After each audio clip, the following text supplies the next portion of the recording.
to you all. Okay? So we have Roderick with us this morning. Mr. St.Clair, good morning, if you're there hearing me.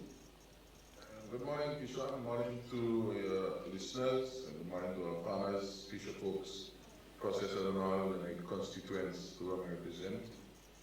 Those out overseas, we want to wish you a good day today.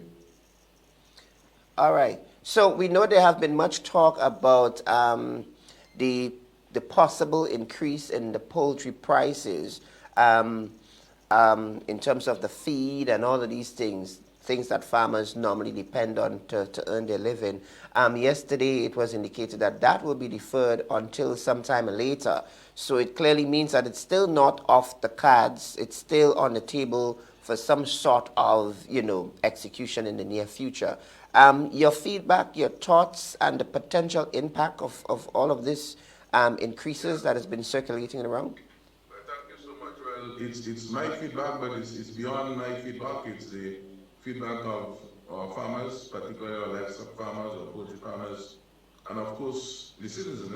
Because at the end of the day, we have customers, we have persons involved in food service business who would have to respond accordingly, supermarkets, etc.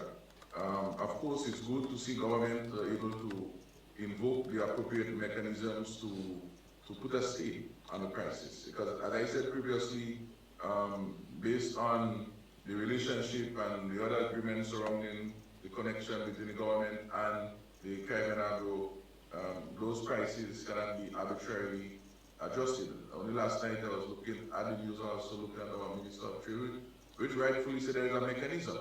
And of course, you are basically hijacking the situation as far as I'm concerned, because on Friday evening you'll get a communication that would happen within 3 working days to change the price.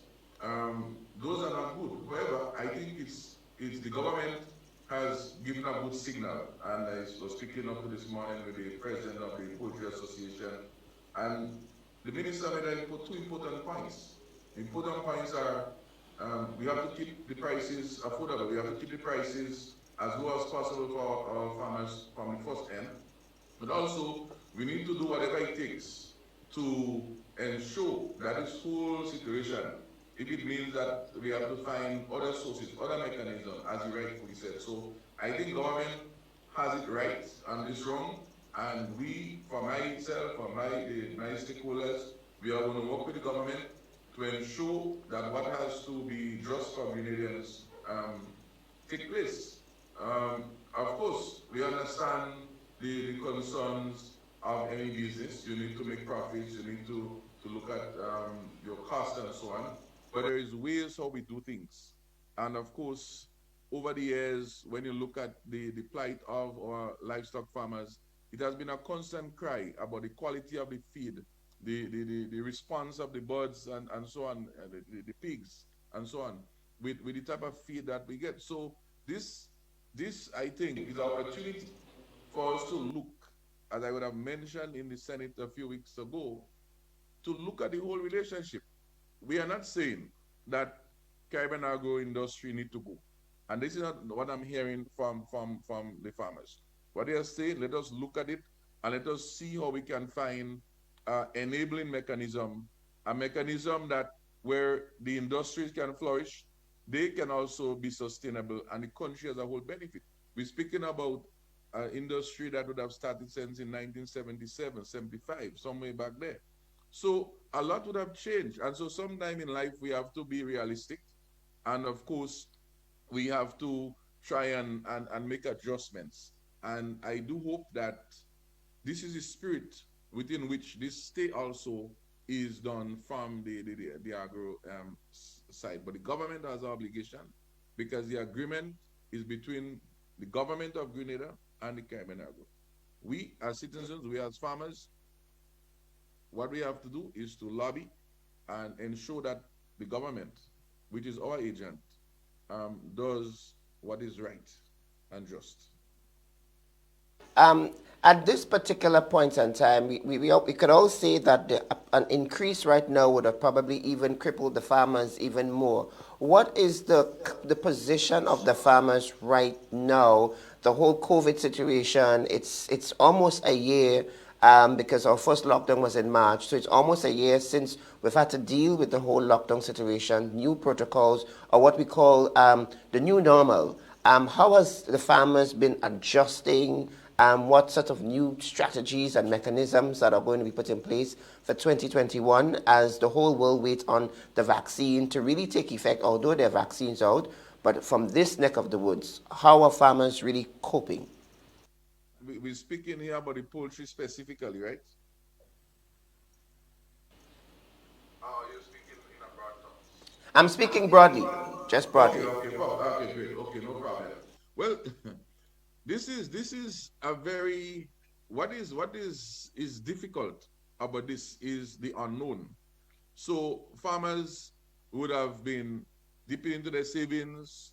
Some of them cannot even go to the bank because they may have outstanding mortgages that they need to be handling. Particularly the farmers and the fisher folks who are dealing with the international space where you have to export. It's very difficult. Um, Planes are not moving in some cases. Shipping lines are also disrupted in some cases. So all of those create an issue. And of course, our good friend tourism, which provide ready markets, our education tourism through the SGU, that has also reduced. So in terms of the market, I was speaking to one of the poultry producers only last night, and she was saying, look, you know, that offset into real value, for example, one of the major supermarkets in the south, which has SGU as a major outflow, um, has challenges. So we have to find innovative ways to operate within this time. And one of the key strategies that we have to look at is how do we, one, use more locally? How do we increase our local consumption? So, for example, how do we use more of our root crops? How do we use more of our vegetables? And all those are also healthy products. In fact, I was speaking to a lady a few days ago. She's doing some research, and she was speaking about slow foods and so on. And this would also contribute if we eat more local. These shop slow foods because you have less mileage, less transportation, and less carbon, all these carbon footprint issues in there. So these are some of the things we have to. We have to use more local so that we can create more opportunities for our farmers. But also, a key thing we have to look at is the issue of seeds and input for our farming. We are not talking about that, Kishon, because okay, we may say let's use less chemical and less fertilizer and so on. So put that on the side. And let us look at the issue of seeds. We import a lot of seeds so that we can able to plant, okay, apart from say our root crops or and so on and bananas, but a lot of the vegetables is imported seeds. And we go say, well, oh, we need to use more of our local seeds. And back then, when we was 40 years and 100 years ago, our foreparents used to do it. That is good to say, but we as a country needed to build that resilience, have our seed bank. So I think Cardi was doing some work with corn, for example. There are some farmers who retain the peas plants. So, but of course, due to genetic engineering and so on, some of those seeds that you may want to replant may only give you one good production, or it may have problems with productivity. So we need to ensure that we have adequate stock of seeds because a lot of time we see scarcity on the market and we say farmers don't know how to produce.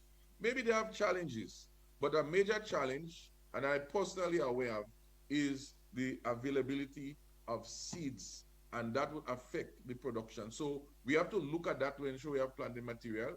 I think that we need to have more promotion. So the food and nutrition, the Ministry of Agriculture, the MNIB, and so on, especially the food part of it.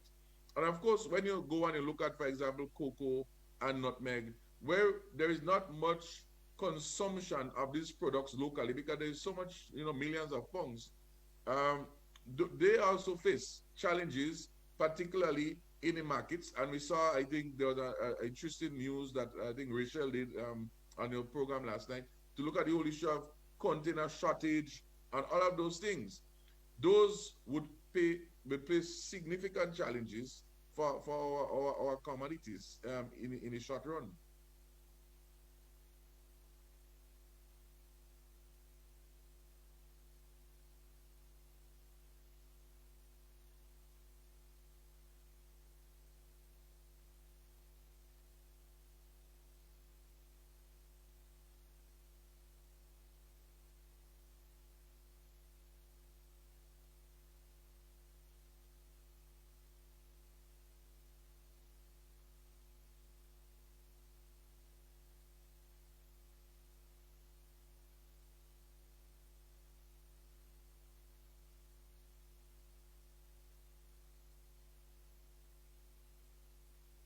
Important because we cannot have no shortcut in this business. We are dealing with food. Basically, agriculture is about food products, whether it's livestock or whether it's food crops. And of course, our farmers need to maintain the quality, not just the wholesomeness per se, but the safety. And of course, the Ministry of Agriculture, the Bureau of Standards, the Ministry of Health, I think this is an excellent opportunity for us to provide information to our farmers. And there have been significant training throughout the years, I must say. But in this time, as you mentioned, rightfully so, persons can try maybe what I call shortcut. And so similarly, that the same efforts that we are having with the COVID, it's a similar sort of effort we have to have regarding our food. So we know to put on our masks, to sanitize, and so on. So the Ministry of Health, I think, is well placed. The Bureau of Standards is well placed. The Ministry of Agriculture is well placed, and they have a very good PR team in the Ministry of Agriculture, can assist in providing those sort of information. And I'm calling on our farmers that let us not do any shortcut in this time. Let us ensure that we follow the process. Let us know that if at all you have to use chemicals, you follow the amount of days after harvest, after spraying or use of chemical um, to to to ensure the safety of our citizens. Of course, less chemical is better. We know the story on that. But of course, we have to be mindful that these are the realities. And I agree with you 100%, Kishon. We cannot be doing no shortcut in this time because we have to maintain the reputation and we have to be ready. We have to be ready when all of this is not, I won't say over 100%, but when it starts opening up more, hopefully, to the later part of 2021. But of course, the government need to bear in mind that let us not forget our farmers. The farmers need more than just labor support. Labor support is one. So we need to look, especially the vegetable farmers, vegetable, short crop. We need to look at that. And I will tell you what is going on there because the easiest thing that someone can do to raise funds once they have some land is to plant something. Now, of course, there is a commercial farmers, and we cannot forget that side. But there are other persons who are going to plant, and they would say what they call disrupting the market because you could have sudden gluts because 10 new persons started to plant because they're trying to make a livelihood for themselves. So we have to see how we coordinate support for our farmers. For example, I was speaking to a poultry farmer last night again, and it's important that we look at that. After they remove, say, like harvest some birds, they need to clean the pens. Even during harvesting, labor support can also be in that farm. Labor support only have to be a cutlass going in a farmer land and cleaning it. So we have to be innovative. So I think we need to help the government to say these are the areas because sometimes they really don't know, right? We need to say to the government, these are some of the areas we think that you can assist and contribute, and at the same time, you provide some employment. So that is a form of stimulus. So stimulus don't also mean giving cash money, but it's a matter of assisting where you can. Okay. I also have another question.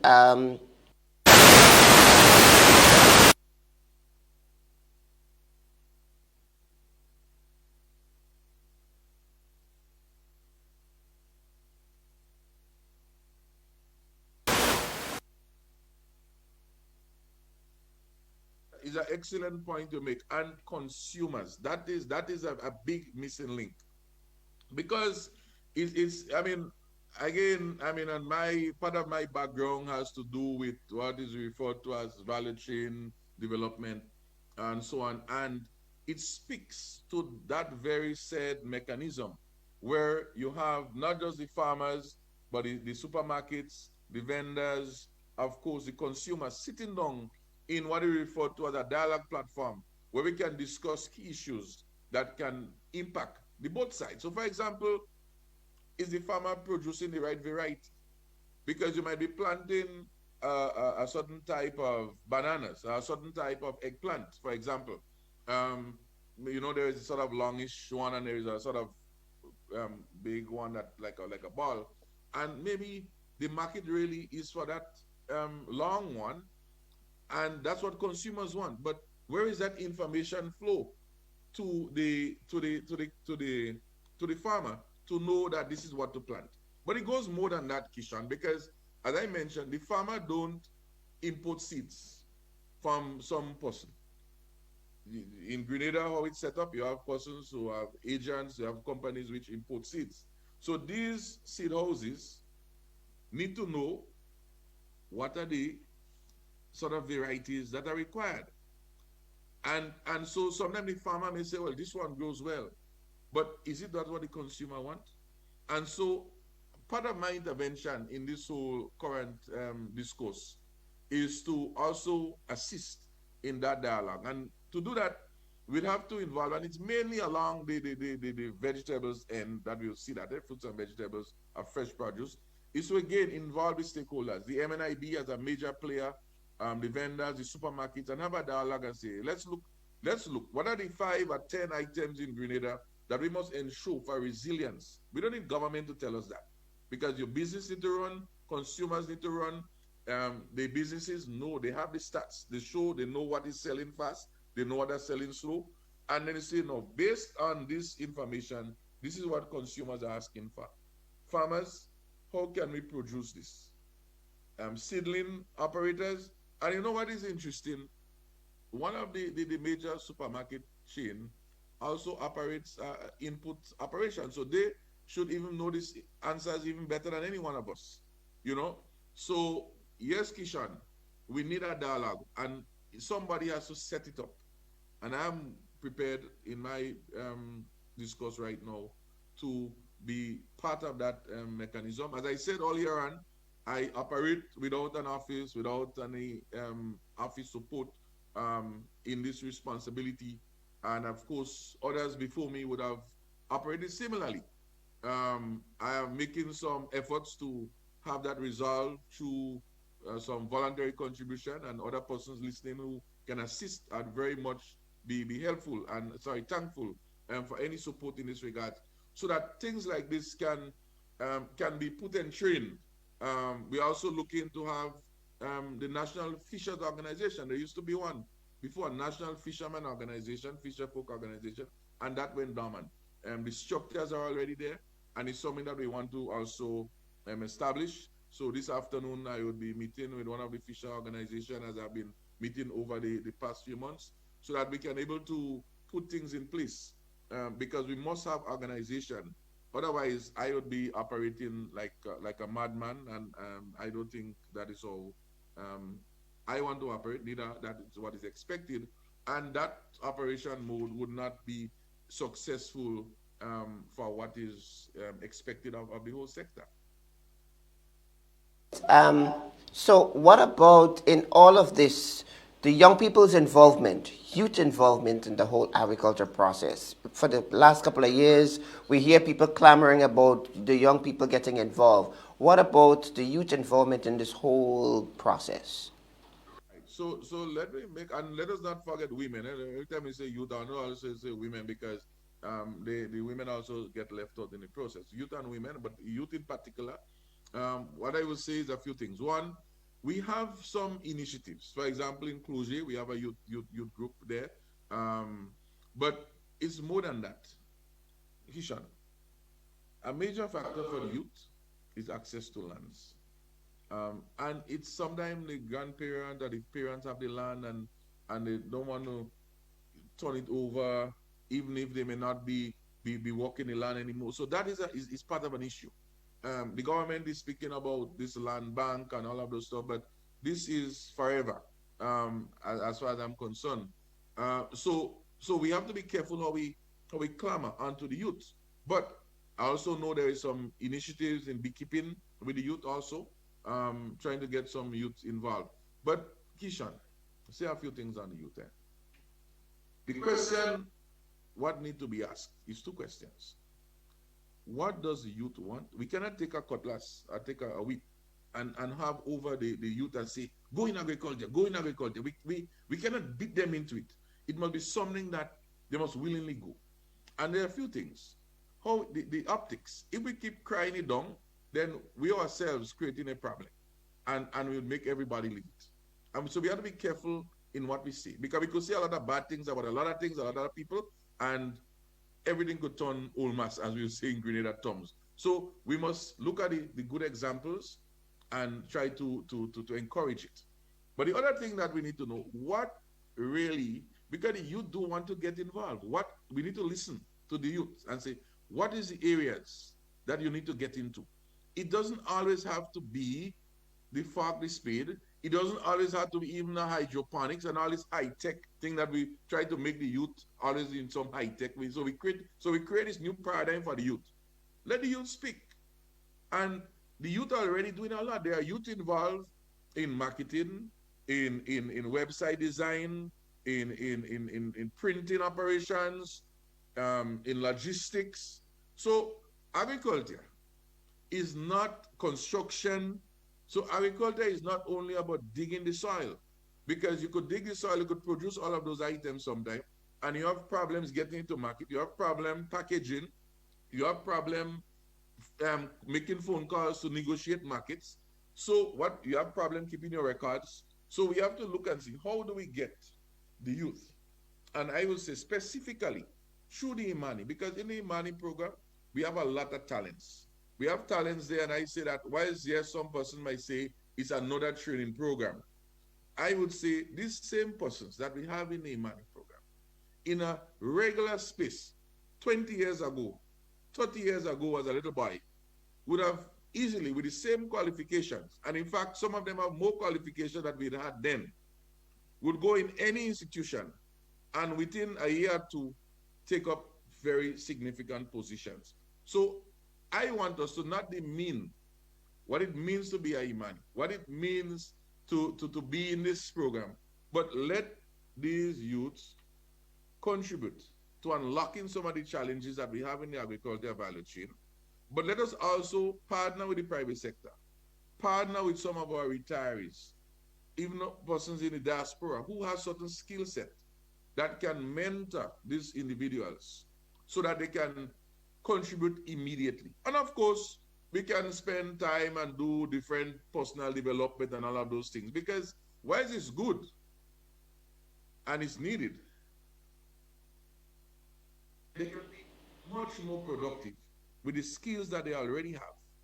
So what you do in wisely is that you use the skill you wisely have, and then you work on this other thing. You don't postpone and you spend 1 year or 6 months learning to be a good person and nice and development, when you could have also been contributing to productivity in the country. Because remember, it's taxpayers' money that is also contributing back to the Imani. So if they can also contribute to that productivity, technically they're also helping back with financing their own self. So we need to relook how this is implemented. And I am again prepared through another mechanism that I'm working with right now, trying to get some funding for that, to develop what is called the pool services. And the approach is to partner with the Imani program, which we dialogue with on, and we get about 6 or 7 individuals who have different skill sets, accounting, marketing, logistics, etc. And they now can provide those sort of services for, say, 6 or 7 of these different groups or clusters of farmers, fisher folks, as the case may be, so that they can able to perform better. And then we can have several of those throughout the country, Greater Caricom, Pity Matnik, actually making a difference and transforming the way things are done. So this is the kind of vision that I'm seeing, um, and it doesn't take no money because it's just how you deploy and utilize the resources that you have. Okay. We are in a very modern era right now.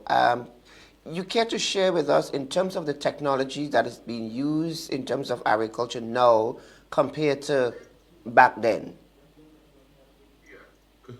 Yeah, well, it's interesting, and we can go a lot, and then even some of our older folk to say, we have lost what we know how to do well back then because they're still relevant.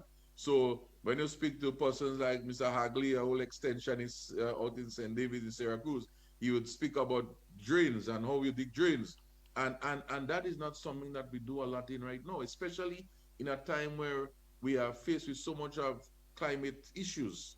um, Drainage is so critical for everything, for removing water, for maintaining your whole landscape and all of those things. So that is a major issue that we need to look at. In terms of technology, the issue of crop rotation, and I'm going simple, I'm going very simple. Crop rotation is a very important thing. It helps to manage a lot of your pest and disease, and also it manage your nutrients based in your soil. These is things that we our forebears do. They plant corn and peas together. Sometimes we plant only corn. No, plant only peas by itself. So the benefit that the peas could have bring to the corn, and sometimes we even put potatoes in between it. So all those are technologies, and I don't want us to lose sight of those indigenous technologies. I was speaking only recently, the whole use of a hoe, you know, and Lord, I hope persons know what a hoe is, because, and Kishon, you know what a hoe is? The hoe that the farmers would use to dig the make holes make the beds. And so a lot of persons know about fork and spade, but the hoe is a very important tool, very efficient. Um, Now we go into tractors, we go into power tillers, and of course those are good. But when you speak to the persons operating the tractors and the tillers, our lands have to be clean of the stumps. You have to remove all of the stones and all of those things. So then now it becomes, yes, technology, but we have to adapt. We also, everybody speak about hydroponics and those new wave of technology, and those are also good. But of course, in running those hydroponic systems, we have to learn, we have to train how to do it because that different mechanism.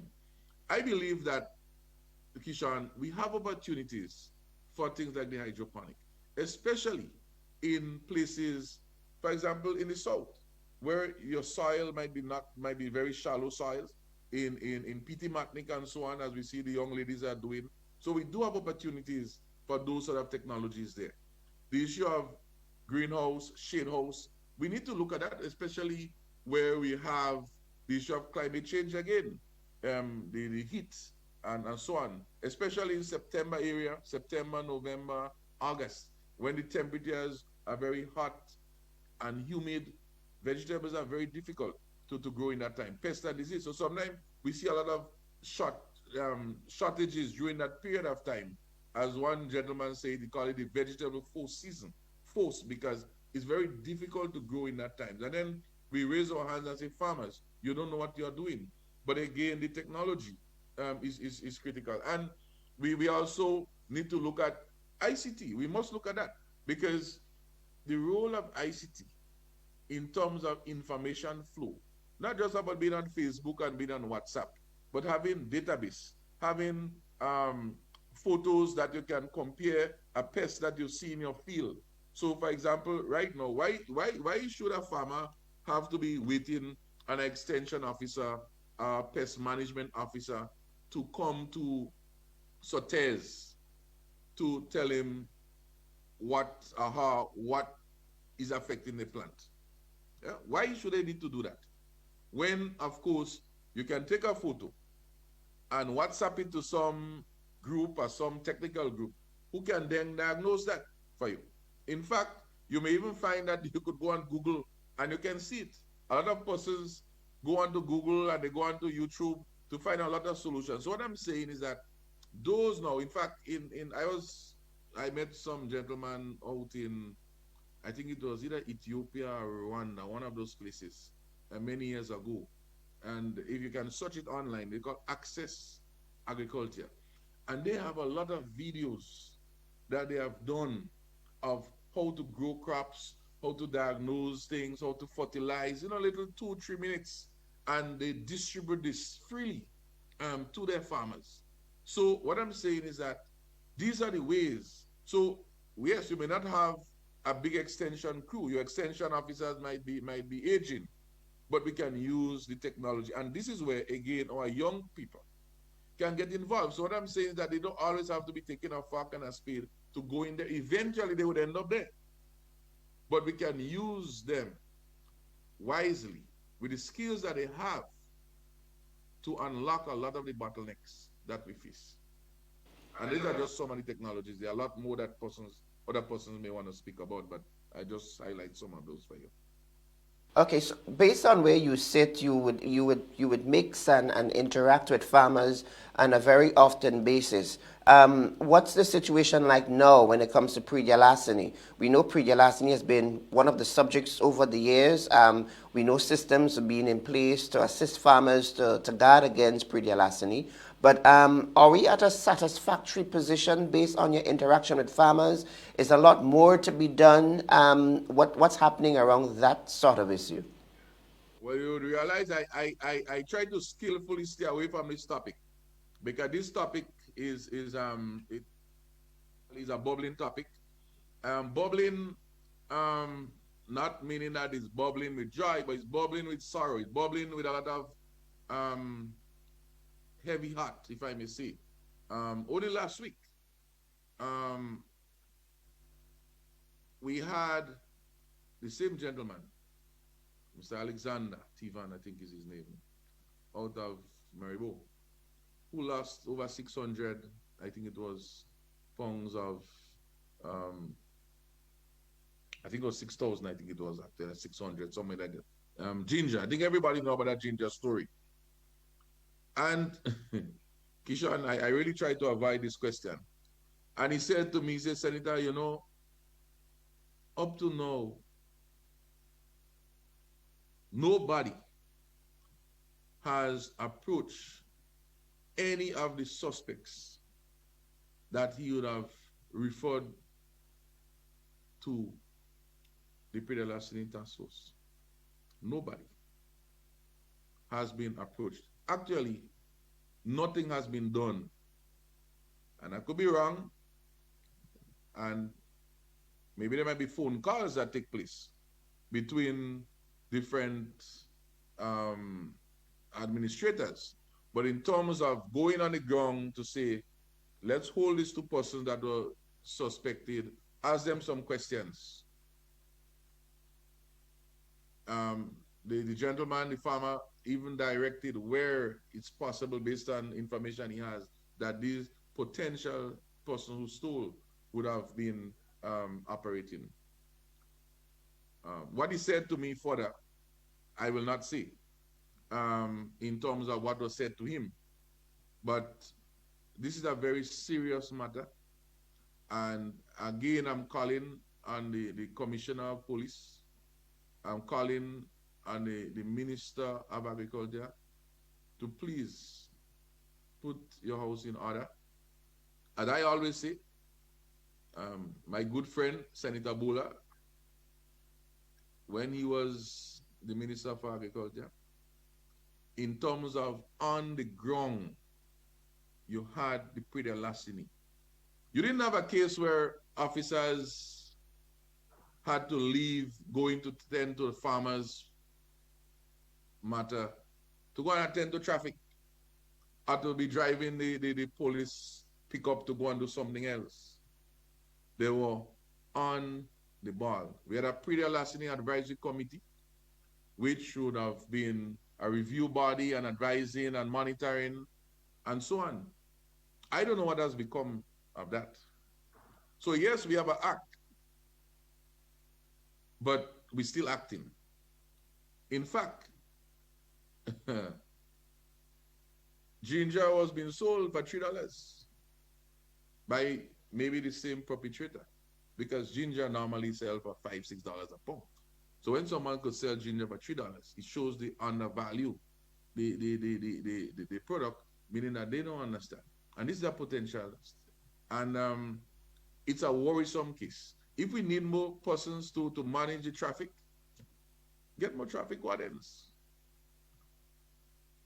Because if we have the, and that is why I say previously, if we need to have more wardens, because wardens is what works. Health wardens, traffic wardens, environmental wardens, they very active. And so I think that the name pre-licensing task force officers is the wrong name.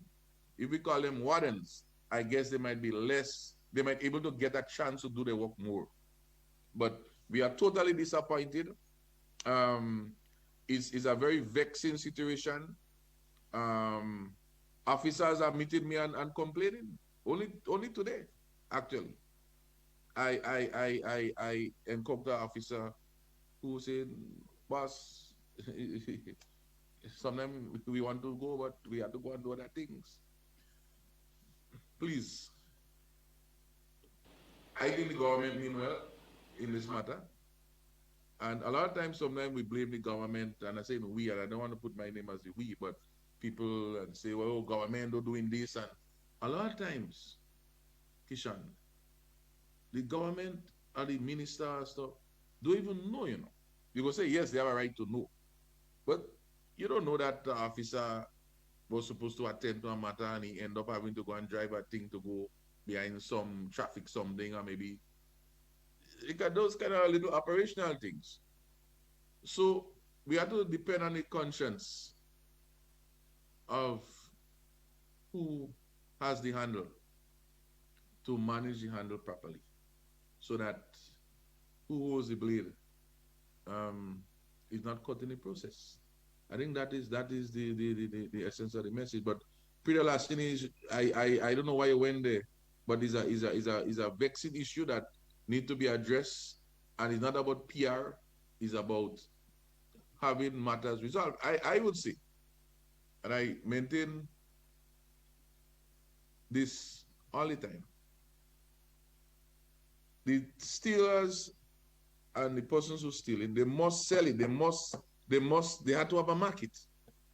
So why we cannot have our officers, or pre-licensing officers, or pre-licensing wardens, if we want to create some new ones, just so we have them standing up in town in each corner to watch to see if a boss breaking the rule. Put one by the supermarkets, put one in by marketing board, put one by real value, put one in the market, and let it go and say, where did you buy this product? Where is your receipt? Yeah? And that we may find will save a lot. In fact, you raise an important point about talking about farmers and health and safety and quality. Trust me, brother. When people stealing items, you don't know how they handle. The farmers would take care of the product. They would take pride in preparing it for market. Farmers are proud people. Farmers, fisher, they are proud. And all crafts persons, because they're proud to show off what they have done. They wouldn't go and taint it and just, no. Thieves will do that because they don't understand the value. And so if we put these wardens around in those places, we are serious. Look at what happening now. We have wardens all over for traffic because we're concerned about traffic and buses, because we could write a ticket that the government could get income from. Fine, we don't have a problem with that. But the pre-licensing, which we have an act for, we need to enforce it. And if this is a mechanism to help us enforce it, let's do it, please. Let's do it.